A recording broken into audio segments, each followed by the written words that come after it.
So last May I was fortunate to travel in conjunction with the Albert Schweitzer Institute and a group of women from the Alpha Chi sorority, and we went to Barbados to work with a bunch of women in the community that were predisposed for domestic violence. They had been picked by both the domestic violence shelter in the area and also the Bayesian Women's Professional Organization, and they were just known to be maybe at risk or in situations that maybe would put them at higher risk for domestic violence, but none of them were actual reported victims. The other interesting piece was there was two groups of disabled women. One was a group of hearing impaired women and one was a group of visually impaired women, so it was really covering a wide range. And what we had done was we were working with them to not only give them the professional skills so that they could perhaps get a job, because that's kind of an issue in their community with resume writing and esteem building, professional. We brought clothes down and they all got a professional outfit to have an interview in, and that was super fun to have them shop. But we also worked with having them learn how to take care of themselves. And so my role was working with some of the yoga and some meditation as some tools for them to sort of find a way to take care of themselves, which I find is really important, especially for women in general all over the world. Women tend to be the ones who, you hate to say have more to do, but have more to do, because they're the caregivers and they're the ones not only taking care of the babies and the homes, but then a lot of the times they actually are expected to be out there in the workforce as well. So there's a lot of stress, so the thing that comes last is themselves. And you can find that right here in the town of Hamden, but you certainly find it a lot more in underprivileged communities where the women are bearing a lot of the burden because, you know, their men are not around as much. And usually that's a cultural thing where either they don't take on the same role or are as helpful here because that's not what's expected, or they actually have to leave their village or their community to work because there's not enough work in the area, so they're just physically not there to help the women. So it becomes really hard. In Barbados, though, I think kind of the problem is, number one is education, trying to keep the girls in school long enough to get them educated so that they can actually get out and get a job and not have to depend on somebody else.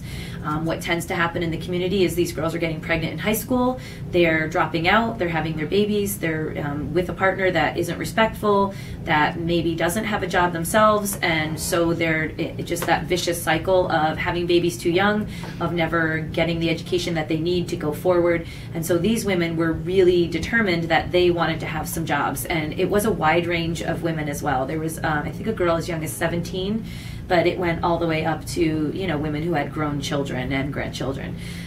The beautiful thing, I guess, that unfolded was a community developed at the end of the week of these women that, you know, not many of them knew each other. So they were essentially these women that all of a sudden found this bond in coming and working all week and have stayed together and stayed in touch, and have actually stayed in touch with a lot of our delegation members as well, which is really nice, and they Facebook us and ask questions.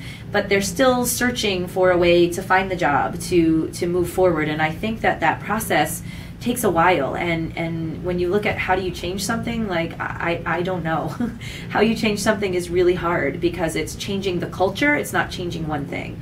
And so we tend to target the women and helping the women, which again is super important in giving them resources, but I think a lot of the other piece is that we also have to be educating the men, and we have to be getting that piece of the culture to change and to get them to buy into the fact that women are equal, that there is a way and a standard of treating every human regardless of their sex. And if we could sort of help maybe change some of the attitudes that way, then we're going to have a better opportunity for success for these women. And a lot of the times, you know, the police in the area buy into the fact that it's, you know, the women deserve it, and they support the men, and so they're not doing enough. So it really is entrenched very deeply in many of the societies. We don't realize how fortunate we are here in the U.S. because we do have a lot of resources for women, although it still happens here every day. We do have more resources for them. We just have to make sure that these women, again, feel empowered in the U.S., that they can actually take the steps and use the resources. I think that sometimes we're our own barriers, and when someone's threatening your life and threatening your kids' lives, it's completely understandable to feel that way. But we definitely have to get them to see that there's resources available, whether you're in the U.S. or outside of the U.S. One of the other things that I've been fortunate to do is in Guatemala, we've worked in a community, again, of women, and what we've actually been working with them is really just taking 5 minutes for yourself, and how important that is, and how that 5 minutes of breath work or sitting in quiet, contemplation, meditation, prayer, whatever it is that you want to call it, that 5 minutes goes a long way in helping in the day. And so we looked at the Barbados community, the Bajan women, and now we're talking Guatemalan and the Mayan communities and the Mayan women, and their lives are that much harder, right? So we're not talking the Guatemala City women with, plumbing and toilets, etc. We're talking the women that do have outhouses if they have a toilet, or they may share with a neighborhood, that do have to go collect the firewood. They're building on open pit fires. They're collecting their water. They don't have good living or sanitation conditions.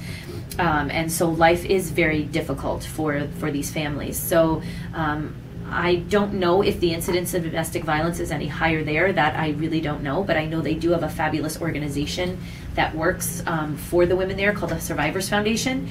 And we did do a little bit of work with them, but actually what was really nice for me is when we went back and did the work, we were working with the actual caregivers, which is just as important as working with the women themselves that are the victims. It is so hard to be advocates and to bear the information and the load and the burdens that all of these women have.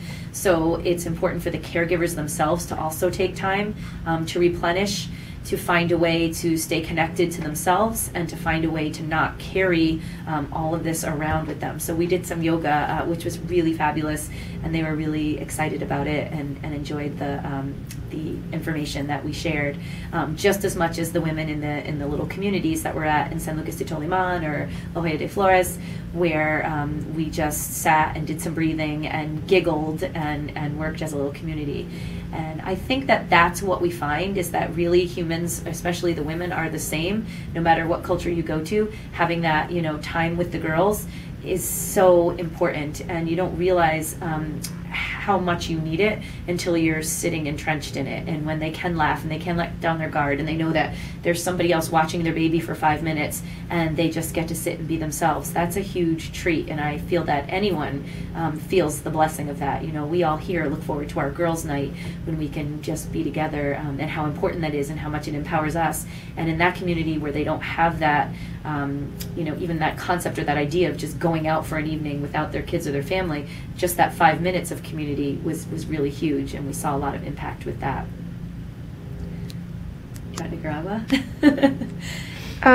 Totally up to you if you want to go into it. If not, that's fine too. Okay, so in Nicaragua, in the village in Leon, La Villa, that we were at, every morning we would go to a different mom's house. When I say we, it was myself, and I had a translator who was journalism professor Margarita Diaz, and we would go to a different woman's house who was hosting the yoga. And it was predominantly the same group, but some of them fluxed in and fluxed out, and it was anywhere from 18 to 30 women in the morning, and just working together all week was so incredibly fun. And we did do a lot of movement, more movement, say, than we actually did in the Barbados or the Guatemala experience, because we were more limited with our resources and with what the women were capable of doing. Here we actually rolled out the yoga mats, everyone was dressed appropriately, and we had full-out yoga classes, and we just laughed. These women laughed and had fun, and they worked together as a community all week, which they had never done before, and it was something they really looked forward to coming back to. We would see them in the morning walking up the street. Don't start without me, I'm just returning my groceries, I'll be right there.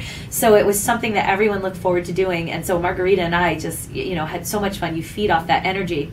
And what was really interesting at the end of the week was the women were saying, oh, my back doesn't hurt anymore. I had the best week's sleep of my life. Yoga is amazing, it's magic. And I was like, hold the presses. It's really not. Like, I'm glad that you felt benefit from yoga, but it was really because you took the time to sit with yourself, and you were breathing, and you were taking care of yourself, and you were being in the moment. And that's what being in the moment, that is where the power is. That's where the magic. It's not that you're actually rolling out a yoga mat and doing yoga. I mean, there's a lot of great that comes from that. But these women were not. After 4 days or 5 days of yoga, it was not the yoga pose magic. It was self-care. And it was that empowerment and having something to do and to go to and being part of a community that really was the piece that was so helpful for them.